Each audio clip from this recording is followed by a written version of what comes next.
All right, my name's Zachary Clark. I've been in Aledo for about 4.5 years now. Honestly, I'm guilty of not having been involved enough. That's why I got involved, because of things that I've seen going on, and I just always focused on get up, go to work, take care of kids and family, and I see what that does, not just in a community, but also as a country as a whole. So that's why I'm involved. Okay, Jessica? Okay, I'm Jessica Brown. I've been in Aledo for 12 years. I have 2 kids in the district, and so some of my initial involvement was with PTO, as a room mom, got to volunteer at Field Day and all those other types of fun things. Got involved in Advocates and some other activities, and so this just seemed like the next extension of wanting to be involved.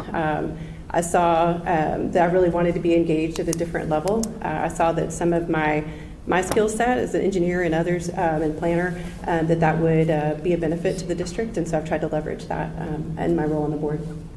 Thank you. Zachary, we're going to ask you the next question. You have 30 seconds to answer. What steps would you take to address growth in the district? I would get involved with, like-minded people that are.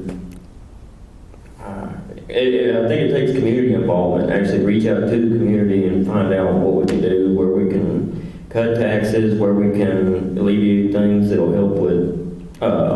Find out what they want for education. Find out where things like the roads are an issue now, and I think community involvement is everything. Thank you, Jessica. What steps would you take to address growth in the district? Okay, well, I think one of our biggest challenges, if you look over the next 10 years, our enrollment's going to double. And so that's pretty significant at looking at where we are now. I think that the Bearcat Growth Committee and having community involvement was very successful, and I want to see that continue to happen. I think one change I would like to see kind of in this next round is really to look out 10 years and really start to look at what impact that might have financially. Thank you. Jessica, we're going to ask you the next question. What is your interpretation of House Bill 3 that was passed 2 years ago in Austin, and were you in support or against House Bill 3? Okay, well, it's an easy one. I definitely wasn't in support of that. We advocated hard for that. But the benefits that we saw with HB 3 is that we were able to get an increase in education funding and our school funding, but also be able to lower property tax rates. That's huge. As you looked over time, you could see that amount that the local tax rate was supporting was huge compared to the state contribution. And so we went and advocated for that hard because we really wanted to support our teachers, be able to provide raises for them, and lessen the burden. Thank you. Zachary, what is your interpretation of House Bill 3, and were you in support or against House Bill 3? What little I actually know about it, I actually do support it due to basically the same reason she said, because it does help out with being able to get raises to teachers and support teachers and to actually fund more in the school. Okay. Zachary, we're going to start with you next. What adjustments to the curriculum would you recommend to enhance the academic success of Aledo ISD?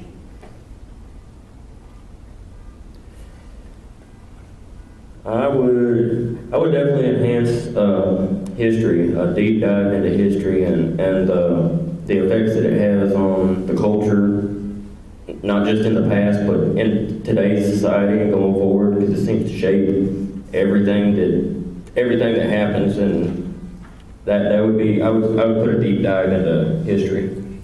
Thank you. Jessica, what adjustments to the curriculum would you recommend to enhance the academic success of Aledo ISD? I think relevancy is the biggest one. I have kids that are 9th and 10th grade, and one of the questions I get asked the most probably is, why do I have to learn this? Especially with one of my kids who doesn't like math as much. Why do I have to learn this? And so I explain quite a bit why it's important. And so I think being able to bring in those real world examples of where our students will actually use some of these concepts is really critical. Jessica, we'll start with you. What would you do to help the businesses and Aledo ISD build upon their partnerships?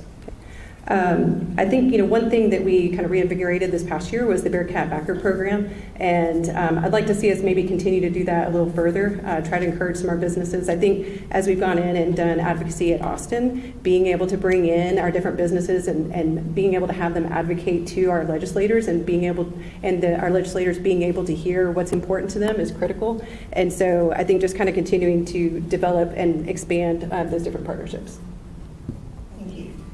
And Zachary, what would you do to help businesses that will realize you to build upon their partnerships? That's a tough one, actually.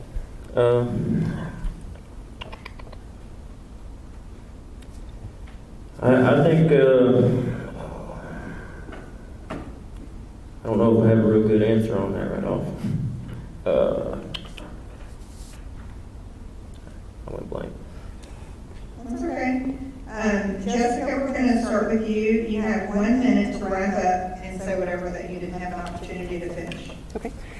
Whenever I ran 3 years ago, I did a lot of research going into that. I had attended a lot of school board meetings, had a lot of late nights with Mr. Lear back there sitting in the back of the audience. And I think that really gave me a good idea of what to expect as a trustee. I actually met with a couple of trustees before that to get an idea of what that time commitment would be and what responsibilities were. And my commitment that I made at the beginning was on transparency and level of engagement. And hopefully that you'll see that over time that's been a commitment that I followed through on. And it's definitely something I'll follow through on going forward. Thank you. Zachary, you have 1 minute to wrap up and say anything that you didn't have an opportunity to say. Let's see. Well, transparency would have been one of the main things that I would look at going forward, because it seems like not just in the school board, but also throughout the community, there's levels of transparency that's lacking, and I'm hearing about it from lots of different places, parents and stuff. I hear a lot, and transparency seems to be one of the key focuses to what people are looking for. So transparency, I think I would be focused solely on being transparent and representing, and not just dictating or commanding, but actually being a representative for what the people want, and education and community-wise.